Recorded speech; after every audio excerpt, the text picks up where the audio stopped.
Kano APC voids Ganduje's suspension, sanctions ward leaders.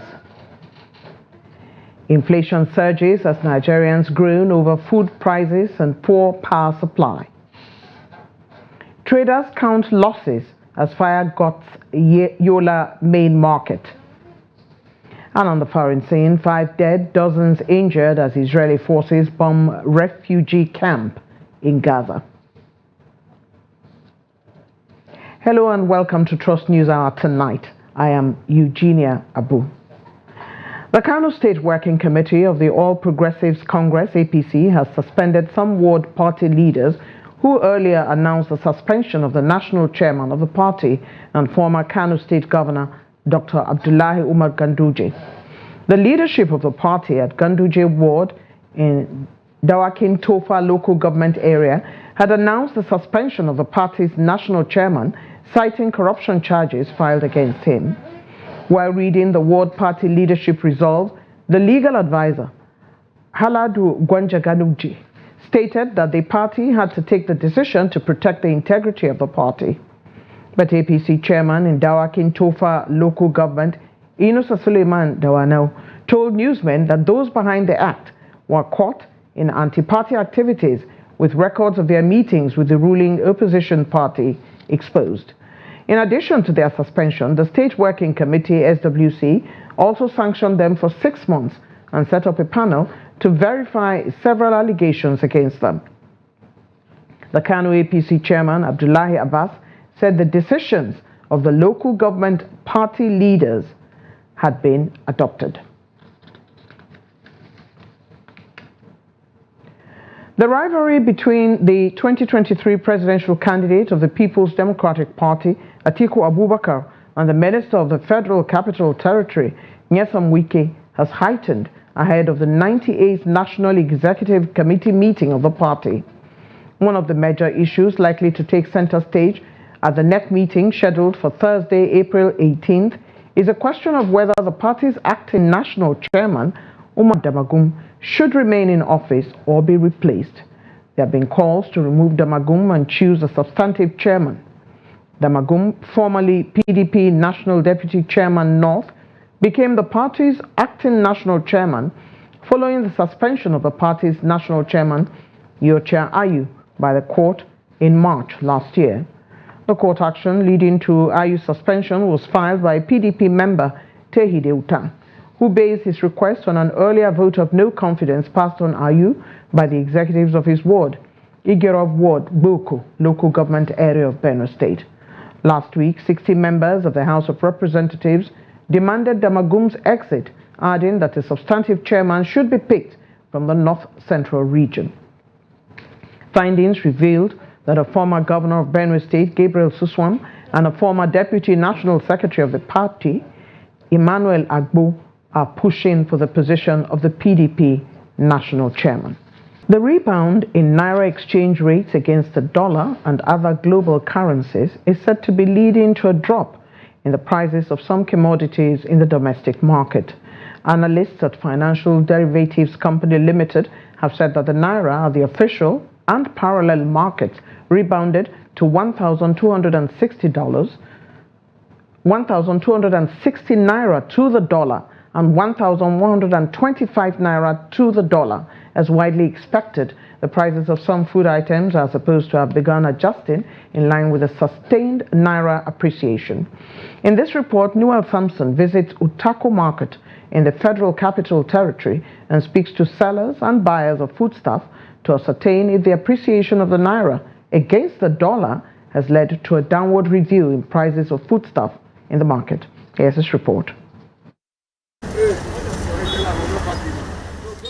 At the popular Utako Market in the Federal Capital Territory, sellers of food items said the prices of some goods are coming down, while others have remained the same despite the depreciation of the Naira against the dollar.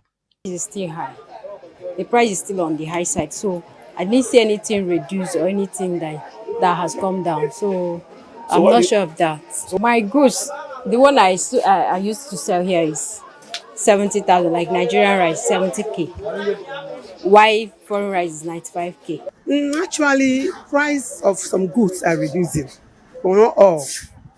For instance, Indomie, this Indomie now, the super pack used to be 18,000, we say 18,500, 18,300, but now it has come down to 12,300, 12,500 thereabout. So that one is okay now. At least people are able to buy before they come and share, because it's too expensive. They can't pay for. It's not everybody can afford it. So we are sharing for people that cannot afford it. So Indomie is now has come down very okay.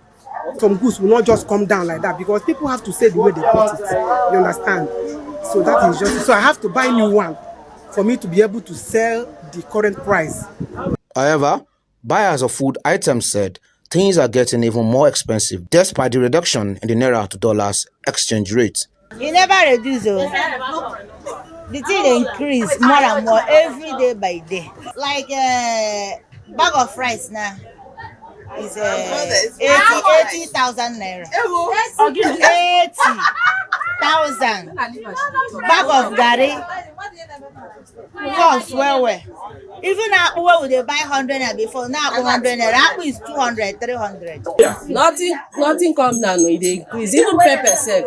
Pepper now, pepper don't get 100 naira pepper, now 200. And the 200 say you don't use and do something, cook well. As the cost of food items remain expensive, there's a direct cost on low-income earners, many of whom are unable to increase their wages to offset the rising cost of living.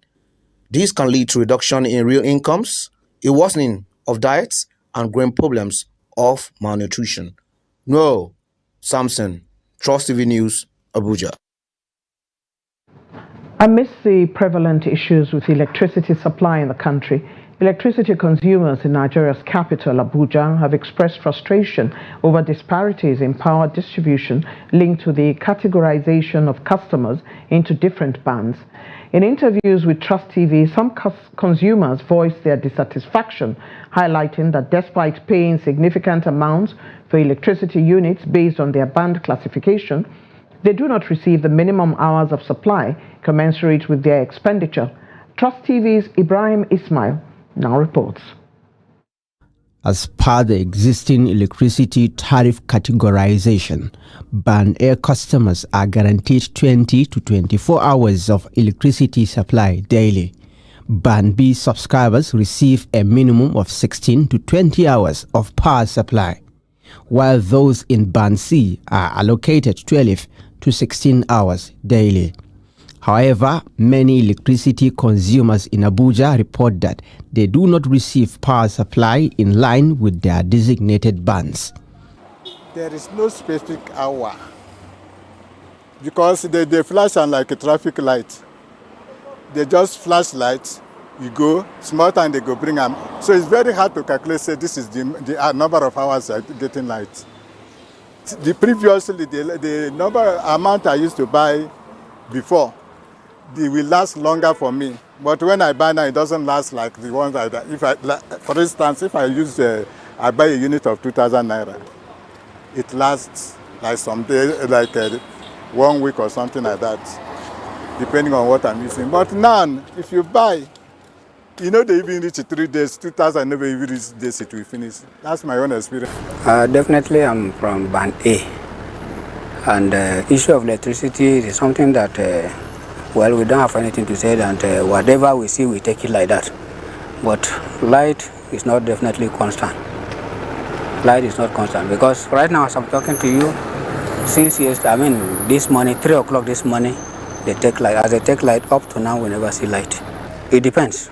Sometimes when they give us light, we used to enjoy it like 8-10 hours sometimes.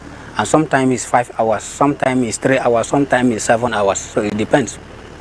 Even when there's no light like this, even the thing that we used to put on fridge, some used to spoil. So I feel bad. And definitely as Band A, I'm supposed to enjoy light. And there's no light. I'm not enjoying it the way I'm supposed to. The Nigerian Electricity Regulatory Commission, NERC, has mandated all distribution companies to automatically demote any Band A feeder that fails to meet the minimum requirement of 20 hours of power supply per day for 7 consecutive days. Consequently, many residents are urging electricity distribution companies to fulfill their obligations and validate their charges. Sure, if they have something to do to reduce the money, we need that, or to get the light, to know that we are enjoying something that we are paying for. Myself around here, we enjoy relatively between 10 and 16 hours of electricity, depending. You know, there are some days you get up to 12, there are some days you get up to that 16, you know, for Band B people, which I'm part of. You know, but comparatively, we are being shortchanged sometimes. NERC previously approved an increase in the electricity tariff for Band A customers from approximately 66 naira to 225 naira per kilowatt hour for the various distribution companies in the country, marking a 240% increase. However, it is evident that authorities in the electricity sector must take decisive actions to rectify the numerous discrepancies in tariff classification and improve electricity supply nationwide.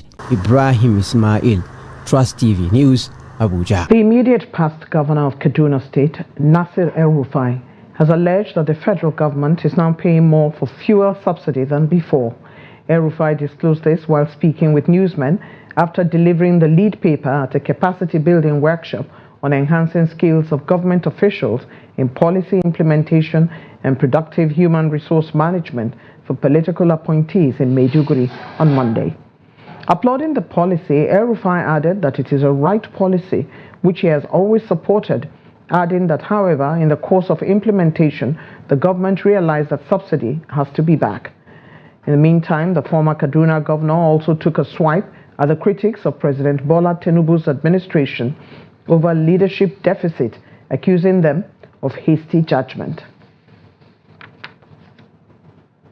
A fire outbreak has destroyed shops and property worth millions of naira at the Yola main market, Yola South local government area of Adamawa State. The inferno, which started past midnight, lasted through the early hours of Monday. Here's that report. Ashes and debris. This is what is left of the properties belonging to traders at the Yola Town Market after an early Monday fire disaster. The devastating damages caused by the inferno is extensive as authorities struggle to salvage properties. Traders are now left counting their losses. No, we just had around something like 3 o'clock. The colors that sell at the market have already got fire. So on the way coming here, I see that most of our items here has already burned. Even this my neighbor Musa and some others, all their things just catch fire. My view for the government is that please let them come and consider us here. Many things have already lost here. Millions of nairas. Millions. Can't you see what is happening here now? Can't you see that? Truth of the matter is, Yola Market was in fire, was on flame as at early this morning. Now it is on ashes. The totality of Yola Market is burnt because this is the main taste of the market. The traders, provision sellers, groundnut oil sellers, and all other form of oils are gone. The wrappers, materials, utensils, and some other materials are burnt down to ashes as at Yola. We call on government to make an let me say a quick response, a quick intervention to the Yola marketers, please. No, we have not recovered from the last incident of the fire. It happened, this is what I can recall. I can recall at least 3 times of the same fire incidents. The last one was just not more than a good year. It happened in the same scenario, the same area. And eventually it is happening this morning. Please let the government come into our intervention. We are suffering and we have not recovered yet. It is another fresh incident. As I heard from the people, they were complaining about the thunder and whatever. Because as at the time of the fire incidents, I want to believe that there was no fire. My house is not half far away from the Yola market, and there was no traces of fire, and there's no traces of electricity as at then. I don't think there is anyone using generator to leave it till night. So most of the people are believing that it was due to the thunder hitting yesterday night. There was a thunder strike throughout the night while it was raining. Hours after the incident, the Adamawa State Deputy Governor visited the scene to ascertain the level of damage while assuring the victims of a proper investigation and intervention to bring succor. For now, we cannot tell how many shops have been affected. We cannot also tell the source of the fire, but government will ensure that that is discreetly looked into to find out what happened, why it happened, and how many people are affected, and government will see what it can do to bring succor to our people, because this government is a government that has a feeling of its people at heart. It's a government that believes in building its people. It's a government that believes in ensuring that the people are carried along. So this government will definitely do something about it. Our call to our traders is that when you are raising your shops, please allow space so that vehicles can come in. When there's no space, when there's a fire outbreak like this, it's difficult for even the people that will bring aid to come in. So it's essential that we build our shops, allowing spaces for vehicular movement at a time of emergencies like the one we have today. In January 2016, a similar fire incident had gutted shops at the same Yola market, and many shops were burnt in that incident. The Transmission Company of Nigeria, TCN, has announced a full restoration of the national grid following a fire incident at the Afam Power Generating Station, which is said caused a partial disturbance of the nation's grid. The grid collapse, which occurred at about 2:41 in the morning on Monday, left the country with 64.70 megawatts. A statement by TCN's General Manager Public Affairs, Ndidimba, said a fire erupted at the Afam 5 330 kV bus bar coupler, leading to the tripping of units at Afam 3 and Afam 6. Mba said this resulted in a sudden generation loss of 25 megawatts and 305 megawatts respectively, destabilizing the grid and causing a partial collapse. TCN confirmed in the statement that the affected section of the grid has been fully restored and stabilized. It affirmed its commitment to enhancing the resilience and reliability of the national grid and pledged to continue investing in measures aimed at strengthening the grid infrastructure. Nigerian Army troops deployed for counter-terrorism and counter-insurgency operations in Taraba and Benue State have arrested a gun runner, foiled a kidnap attempt, and exterminated a terrorist. A statement by the Director Army Public Relations, Major General Onyema Nwachukwu, said in Taraba State, troops in collaboration with vigilantes apprehended one Mansir Mohammed at Jalingo Motor Park, who had been reportedly involved in gun-running activities with terrorists. According to General Nwachukwu, his arrest led to the arrest of other members of his syndicate, as well as the recovery of one semi-automatic pump-action gun, one locally fabricated gun, a Peugeot car, 5 mobile phones, and the sum of 45,000 naira. He said in a separate operation, troops on routine patrol at Miande village in Takum local government area of Taraba State intercepted 2 terrorist suspects who concealed an automatic rifle underneath the seat of a motorbike. General Nwachukwu said the troops recovered one AK-47 rifle, 5 rounds of 7.62mm special ammunition, and a motorcycle. In another development, troops responded to a distress call and successfully foiled a kidnap attempt within Zakibiam town in Zakibiam local government area of Benue State. During the intervention, troops neutralized one kidnapper in a shootout with the criminals and recovered a Beretta pistol with 4 rounds of 9mm ammunition.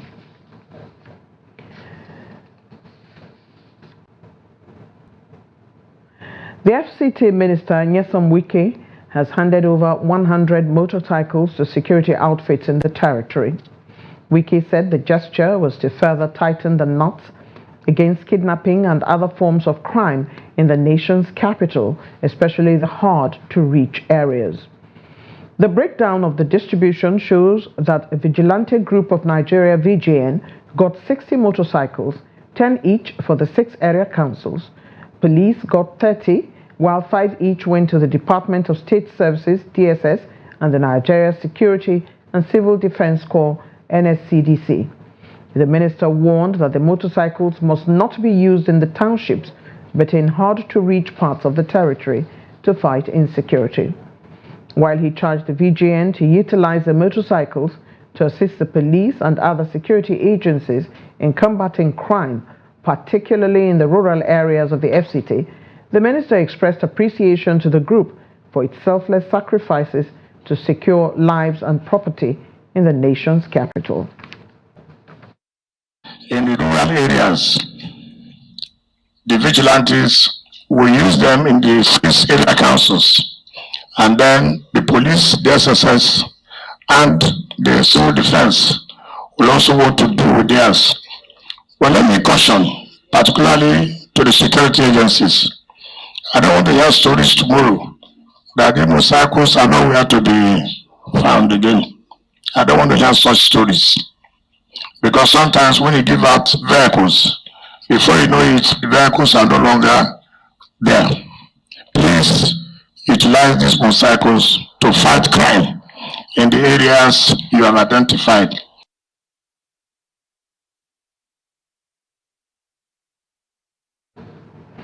The Niger State Governor, Umaru Bagu, says he has declared a state of emergency over insecurity in the state following a resurgence of violent activities of thugs in the state capital. While speaking at a Sallah Derba festival organized by the former governor of the state, Babangida Aliyu, in his farm in Minna, he said he had directed security men to shoot at sight any thug found threatening the peace within the state. The governor's directive comes on the heels of the resurgence of the activities of thugs, which led to the death of 2 persons with several others injured on Friday night in Minna. Minna Emirate suspended its annual traditional Sallah Derba for the past 7 years due to insecurity, forcing residents and admirers of the festival to depend on the self-organized Derba by Aliyu. However, after a long calm, violent activities resurfaced on Friday in Minna, known to be home to violent gangs such as Yandaba. Chanchaga local government chairman Aminu Ladan also linked the recent crisis to the activities of miners, but confirmed normalcy has since been restored. The Oyo State Police Command has paraded 21 suspected members of the Yoruba Nation agitators who invaded the Oyo State Secretariat in Ibadan last Saturday. They were paraded alongside several exhibits recovered from them at the Oyo State headquarters in Ibadan, the state capital. Here's that report. It has been 3 days since suspected members of the Yoruba Nation secession group invaded the Oyo State Secretariat in Agodi, attempting to seize power from the government after hoisting their flag. After engaging in a gun battle with security personnel, the suspects who were arrested and paraded by the police will face prosecution for their actions. The Commissioner of Police described the act as criminal and unpatriotic and assured residents of Oyo of the police's unwavering commitment to protecting their lives and property. While declaring this act as criminal, unpatriotic, and a clear case of treasonable felony and terrorism, to be met with adequate sanctions through purposeful prosecutions, the command reassures the good people of Oyo State that it remains solidly unwavering to the protection of their lives and property as constitutionally required by the laws of the land. He asks parents to prevail on their children to avoid being used as agents of chaos in the state. In addition, I would like to use this medium to remind the criminally minded in Oyo State that Oyo State is home of many responsible, hospitable, and extremely intelligent individuals who pride themselves with creativity, hard work, and resourcefulness. One of the suspects, Alabi Ogundeji, is a teacher at the Federal Government College, Oyo. For him, there is no going back in the attainment of their independence as they have the backing of the appropriate international authorities. Made us to go there was what they tell us, that they have declared the interim government, that is Adele, that Adele is going to speak there, and Mama Onitiri herself is coming there. They say we should go there to stay until when those people arrive. I don't know him. Those people engage you on online, not that you are seeing them in the I never see any one of them. This 75-year-old man and his daughter said they were introduced to the group with promises of a better life after achieving independence. Items recovered from the suspects include guns, live carriages, cutlasses, paraphernalia of various offices with Yoruba Nation inscriptions, flags carrying Yoruba Nation inscription, amongst others. The Economic and Financial Crimes Commission, EFCC, says it is probing an intricate web of fraudulent practices in the Ministry of Humanitarian Affairs, Disaster Management and Social Development. EFCC spokesman Dele Oyewale said in a statement on Sunday that past and suspended officials of the Humanitarian Ministry were invited by the Commission, and investigations into the alleged fraud involving them have yielded the recovery of 32.7 billion naira and $445,000 so far. He said discreet investigations by the EFCC has opened other fraudulent dealings involving COVID-19 funds, the World Bank loan, Abacha recovered loot released to the ministry by the federal government to execute its poverty alleviation mandate. The EFCC said its investigation has never been about individuals, but a system and intricate web of fraudulent practices.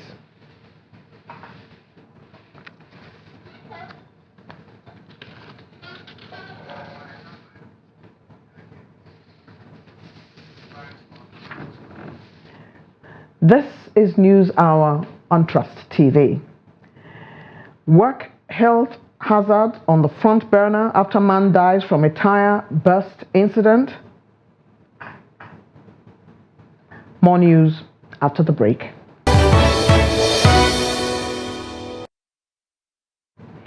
Thank you for rejoining us on News Hour on Trust TV.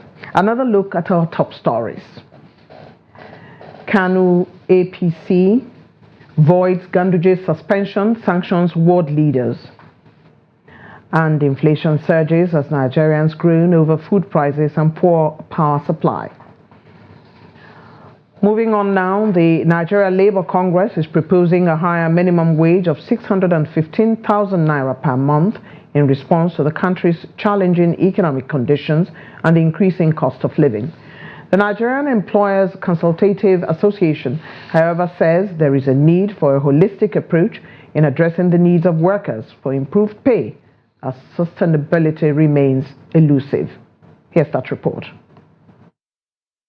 During a remote interview on Trust TV's Daybreak Show, Adewale Smart Oyerinde, Director General of the Nigerian Employers Consultative Association, NECA, offered his perspective on the proposed increase in minimum wage.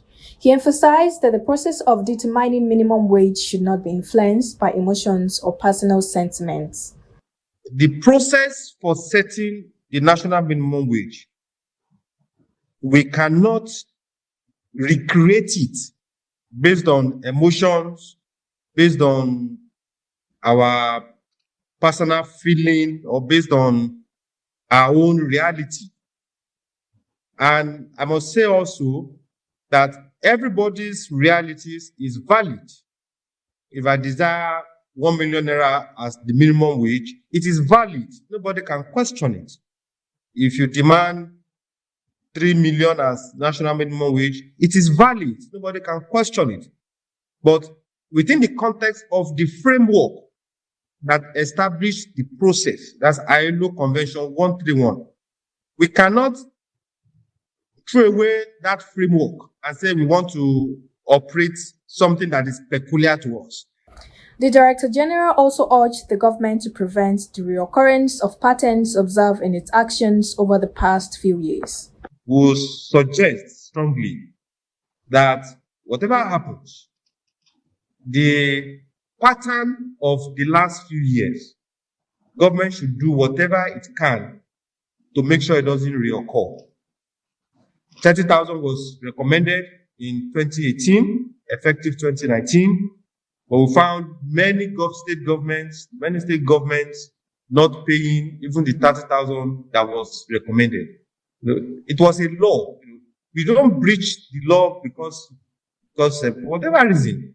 So we are hoping that the federal government will impress it on the state governors that whatever is agreed consensusly at the committee level, that everybody must be bound by it. As the wage debate continues, the Trade Union Congress (TUC) initially proposed a monthly wage of 447,000 naira, while the Nigerian Labour Congress (NLC) later adjusted its stance to advocate for 794,000 naira per worker. However, in their latest communication with the government, both unions have jointly proposed 615,000 naira as the new minimum wage, showcasing a compromise in light of economic challenges. The Minister of State for Defense, Bello Matawalle, has called on all northern appointees to either support President Bola Tinubu or step down from their positions. Matawalle's call came after Hakeem Baba Ahmed, who formerly served as the spokesperson for the Northern Elders Forum and currently holds the position of Special Advisor on political matters in the presidency, expressed a differing opinion regarding the minister's defense of Tinubu's administration. On Saturday, the minister slammed the NEF for saying it regretted supporting Tinubu in the 2023 general election. He described the action of the Northern Elders Forum as a political burden on the North. This comment, however, did not sit well with Baba Ahmed, who said Matawalle was ill-advised in his ex-post on Sunday, noting that a better defense could have been presented. However, in his defense, Matawalle, in a statement on Monday, said as an appointee of a current administration, Baba Ahmed needs to work towards its success and protect it from unwarranted criticism rooted in ethnic or narrow interests. Fears and apprehension continue to haunt many vulcanizers operating in Owerri, the capital of Imo State, following the sudden death of one of their own. The tragic incident occurred while the vulcanizer was repairing a tipper's tire at his workshop along Abba Road in Naze, Owerri North local government area of the state. Trust TV's Ajibade Praise tells us more in this report. Despite its seemingly million nature, the roadside vulcanizing, like many other occupations, carries its own set of hazards and risks. Without proper safety measures and technical expertise, it can result in tragic consequences, including loss of life. In rare instances, tire bursts can occur, leading to injuries or fatalities when rims hit individuals nearby. Unfortunately, such an incident claimed the life of one of the vulcanizers in the state, underscoring the importance of prioritizing safety protocols in this line of work. So, the center of for road now, the person still make a manage and reach where you see vulcanize. No saying a problem when they cause. If you want to feed the pump pump, no go reach the thing when supposed to reach. Thing free boss, wound the person or cause problems. Danger is that when tire weak, you cannot pump it excess. Tire get normal temperature, PSI, which is pressure index. If you pump tire excess, tire will burst. So I know how I do my job. Instead of me to pump 120, 130, I do it 90. And the worst part of it, from the mistake, for them and the customer the cause.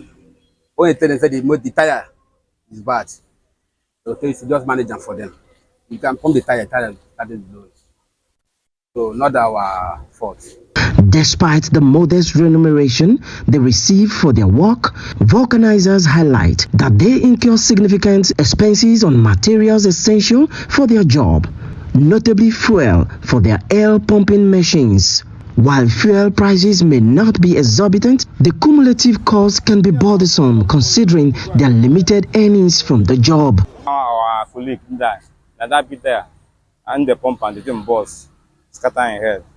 So this is our job. No days say government go green now, bring like machines where they use the pump the tire to bridge down so that if you boss no go one person. I need help. I need tires in this workshop. I need tires so that I can help my life. You know, don't have much tire here. So what I need is tire for the shop. Any idea? I will give the return after everything. The place where the tire is very bad now. It's just pumping. And it pumped, the new tire is pumping out 140, 130. But when the tire goes, it pump at 70.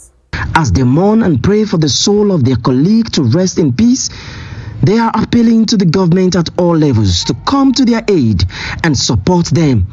They request assistance in form of grants to alleviate their hardships amidst the prevailing economic challenges. Ajibade Praise, Trust TV News, Owerri. A truly sad story indeed. And now we go to Bayelsa State, where the Independent Electoral Commission, BISEC, has presented certificates of return to the newly elected local government council chairman and vice chairman in the just concluded April 6th local government area polls in the state. Presenting the certificates at the Ernest Ikolo Press Center in Yanagwa, the chairman of BISEC, Peter Singabile, said the presentation is in fulfillment of the law of the local government election process in the state. Trust TV's Friday Ebimobowe Peter completes the report. The chairman of the state electoral umpire reminded the new elected officers to be objective in the discharge of their responsibilities, saying they are the closest government officials to the grassroots. Ladies and gentlemen, this is a brief ceremony, but very important, for this is the last step on the part of Vice Chair in the 2024 elections. When you have your certificates and when eventually are sworn in, you can now operate as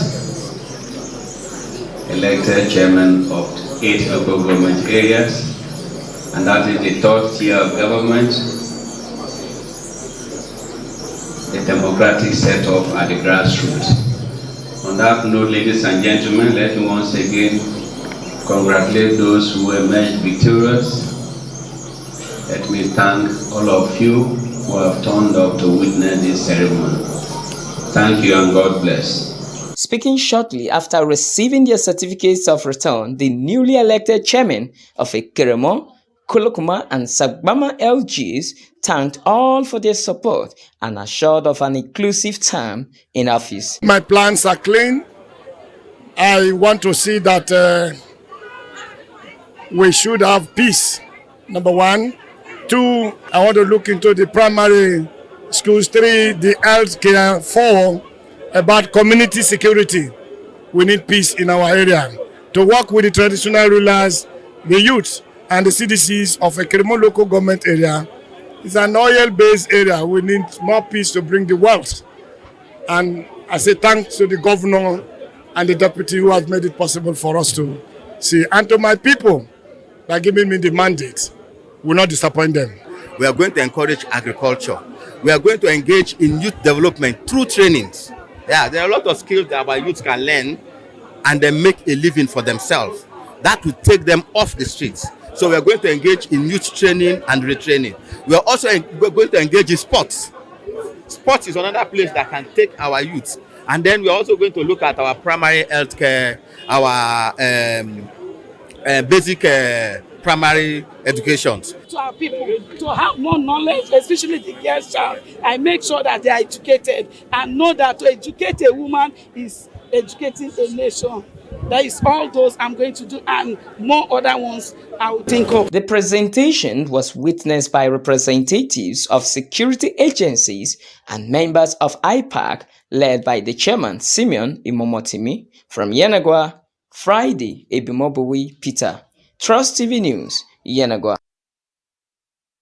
The Anti-Vandal Squad of the Nigeria Security and Civil Defense Corps Rivers State Command has uncovered a local refinery at Adobe Aqua Settlement in Eche local government area of Rivers State. The head of the Anti-Vandal Squad, Peter Sibiso, disclosed this to newsmen during a briefing on efforts to curb oil theft in the area. Here's that report. Ibiso, who led newsmen across a forest of about 6 to 7 kilometers from the main town, said the team cited where the pipeline vandals tapped into the wellhead of yet-to-be-ascertained multinational company, connected their galvanized pipes to several cooking pots and heating up the crude to produce automotive gas oil, AGO.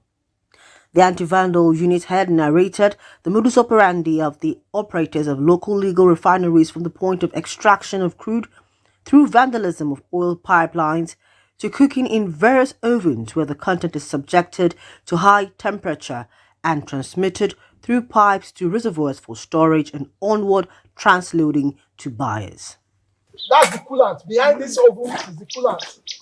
Where the product, with intense temperature, the product will move to the receiving point, which is called reservoir. With high temperature, you can derive DPK, AGO, and PMS, including other derivatives. This is supposed to be where the residual will flow. If I open now, you see the crude gushing. You can see the crude because it has been fed into this pot. He hinted that the command will not relent in the fight against illegal dealings in petroleum products and called on members of the public to trust in the NSCDC by providing actionable intelligence that would enhance possible arrest of economic saboteurs in the state. What we have witnessed is one of the largest dumps, artisanal refinery we have recovered in Rivers State. Personnel of the Nigerian Security and Civil Defense Corps Rivers State Command anti-vandal unit, through credible intelligence, discovered this place, and we are here to dismantle this artisanal refinery in line with the Commandant General's directive. The Commandant, Basil Igwebueze, solicited more cooperation from the traditional institutions and community youths in the provision of credible and actionable intelligence that would enable the command clamp down on all oil thieves in the state. The Deputy Chairman House Committee on Environment, Tese Ugbo, says addressing the issue of wildlife trade requires a multifaceted approach, stricter enforcement, community engagement, and international cooperation, which will in turn play a crucial role in combating it. He made this known on Monday at a one-day policy dialogue with stakeholders on the Endangered Species Conservation and Protection Bill 2024 in Abuja. The report. Representative Ugbo added that the situation has made Nigeria attain the unenviable status as a global hub for wildlife trafficking in recent years. Hence, the need to act swiftly to reverse the negative trend. This bill strengthens the legal framework for Nigeria in combating wildlife trafficking. It models the provisions of existing guidelines and establishes more stringent penalties for offenders, thereby serving as sufficient deterrents to intending offenders. The aim is to dismantle the wildlife trafficking networks and disrupt their supply chains, which will significantly deter the trade and protect endangered species and their habitats. In his submission, the Minister of Environment, Balara Belawal, who was represented by the Deputy Director, Department of Forestry, Razak Adekola, said outdated laws and legislations remain one of the challenges confronting sustainable forests and biodiversity conservation in the country. Strengthening of the policy, legal, and institutional framework is pivotal to our national approach to tackling biodiversity loss, environmental challenges, and climate change.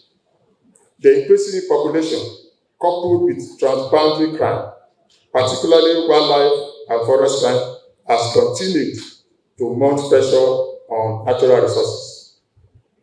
In his remarks, the country representative of United Nations Office on Drugs and Crime, Oliver Stope, who called for further review of the legislation, noted that the current legal framework is deficient as the penalties in the laws do not accord wildlife crime the seriousness it deserves. It is therefore an important milestone in Nigeria's efforts to combat wildlife and forest crime that we are gathered at this policy dialogue to review the Endangered Species Conservation and Protection Bill, which will significantly improve the legal framework. The bill, when passed into law, will accelerate progress in the fight against wildlife and forest life and subsequently accelerate the protection and conservation of iconic species, especially the endangered ones. This is News Hour on Trust TV. It's time now to join Yusuf Akogu for the business news.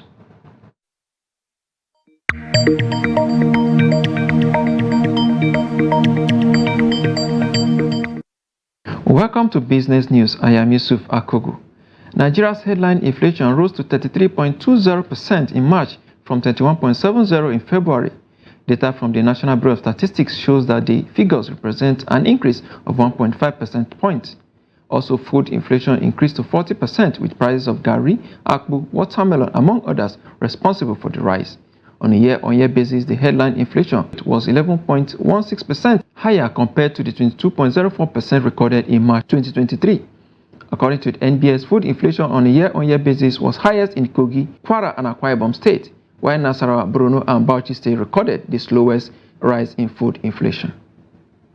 Manufacturers have lamented the high cost of automotive gas oil, also known as diesel, which is used in generating power for their operations. They noted that the cost of diesel alone gobs about 80% of their profit. Speaking on the plight of manufacturers against the backdrop of rising prices of their products, the Director General of MAN, Segun Ajayi Kadri, said manufacturers should not be blamed for inflating prices of products considering the high cost of production. He said a bit of relief may have come the way of the manufacturers following the recent crash of price of diesel by 29.4% by Dangote Refinery. The combined revenue from electronic banking of 10 listed Nigerian banks grew by 38.9% last year on the back of the Central Bank of Nigeria's cashless policy. Analysis from the bank's latest financial statement shows that their total revenue rose to 427 billion naira from 309 billion naira in 2022. Analysts say the rise in electronic banking income is as a factor of the amount of volume that banks have transacted with during the first half of 2023. She said the volume of online transactions has increased because the cashless policy in the first quarter of 2023 has led to more people doing more transactions online. UBA recorded the highest electronic banking revenue of 125.5 billion naira, followed by Access Holdings with 101.6 billion naira. FBN Holdings, Zenith Bank, and JITCO had 66 billion naira, 51.8 billion naira, and 40.8 billion naira respectively. Trading activities on the floor of the Nigeria Exchange Limited (NGX) ended Monday trading in the negative territory as investors take profits. Let's see how it went down today. Fidelity Bank of Nigeria PLC down 10% to close at 9 naira per share. Transcorp 9.03% negative, 13 naira and 60 kobo per share. It ended. Of course, RT Briscoe also down 8.47% to close at 54 kobo per share. So of course, this has dragged down the market by 0.52%. Volume of trade 326.639 million shares. Their value at 7.169 billion. Needs of 10,777 need exchange hands among investors today. Of course, we have some equities that did recorded performance there in terms of volume of trade. You have them there. We recorded the market movers. UBA leading the chart there with 35.291 million shares. Transcorp Nigeria PLC 26.178 million shares. Of course, Access Corporation 24.360 million shares. It did traded on the day. Some equities also recorded some gains. Let's see them. UPDC leading that table there with 10% to close at 1 naira and 43 kobo per share. Morrison up there 9.77%, 2 naira and 81 kobo per share. It ended. Oando Nigeria PLC, an oil company there, also gained 6.77% to close at 13 naira and 40 kobo per share. So the highlight of the stock trading as it went down this Monday on the floor of NGS. Let's see the global stock market for today.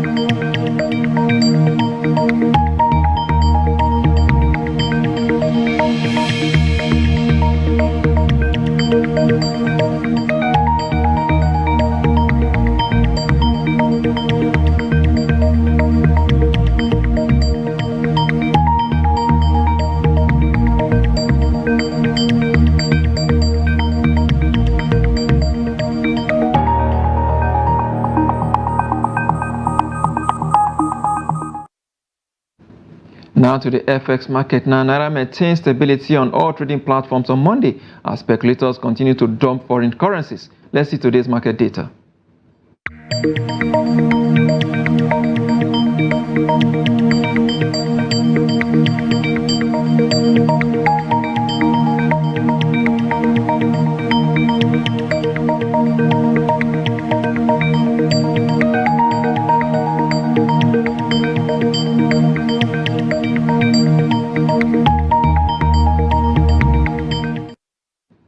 Oil prices drifted lower Monday, with the market downplaying the risk of broader regional conflict after Iran's weekend attack on Israel. At the London market, Brent crude sells for $89 per barrel. For the oil basket, price steadies at $90 per barrel. And that's business. I am Yusuf Akobu.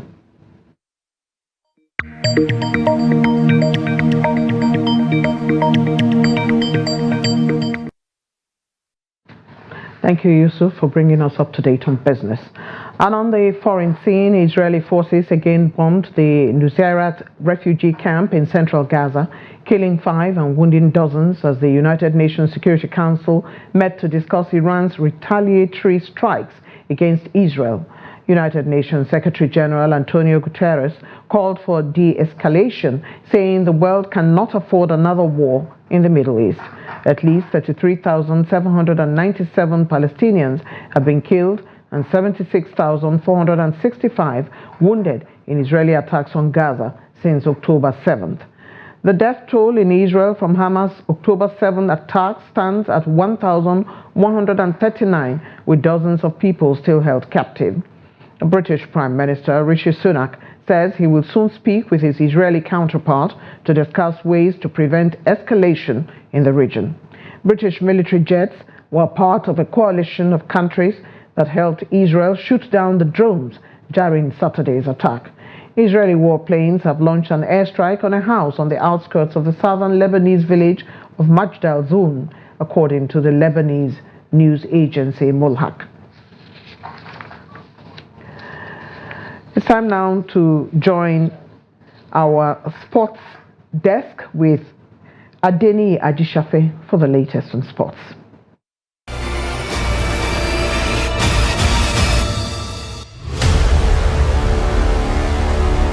The Nigerian Army have emerged champions of 2024 National Open Shooting Championship, supported by Chief of Naval Staff Vice Admiral Emmanuel Ogala.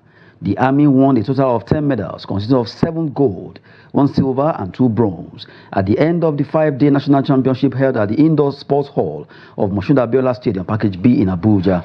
Department of State Services, DSS, finished second with 4 gold, 7 silver and 2 bronze. The Nigerian Navy came third with silver and 2 bronze, while the Economic and Financial Crimes Commission, EFCC, came fourth with silver and bronze. Target Games Club with silver and bronze finished 5th, followed by the Nigerian Correctional Service with 2 bronze on 6th position, while Northeast won bronze to place 7th. The Acting Director of Physical Training, Army, Brigadier General Abdurrahim Bello, commended the shooters for putting up brilliant displays at the championship. Brigadier General Bello said the performance of the team has shown that the Army remains the leading agency in shooting, promising that the Nigerian Army will continue to support the growth of sport in Nigeria.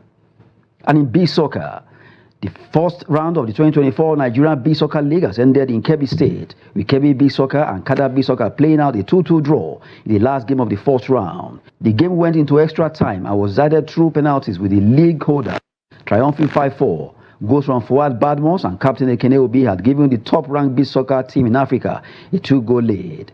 Kebbi Fisher's goalkeeper Godwin Tale showed lots of class as an experience, saving 2 penalties to earn his team a win to win the man of the match. Igala Golden Star Beach Soccer picked their second win of the campaign with a 5-2 triumph over Kebbi United Beach Soccer team.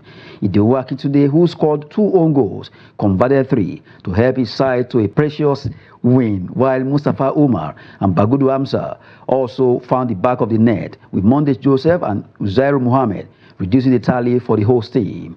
Anambra Warriors B Soccer team edged Marco Patigi B Soccer team 5-4, thanks to Chineze Gabriel, hat-trick and a goal each from King Emeka and Clement Ekujumi. Attention will now shift to Inewi, Anambra State for the second round of Nigerian B Soccer League. That's Sport News. I'm Adeni Ajishafe.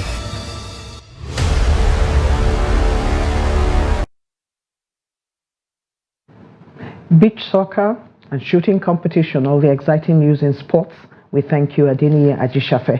And with that, we have come to the end of the News Hour on Trust TV tonight. Do not forget to follow us across all our media platforms and join our YouTube live stream for more news programs and documentary. On behalf of all of those who have worked behind the scene, I am Eugenia Abu. Thank you for watching.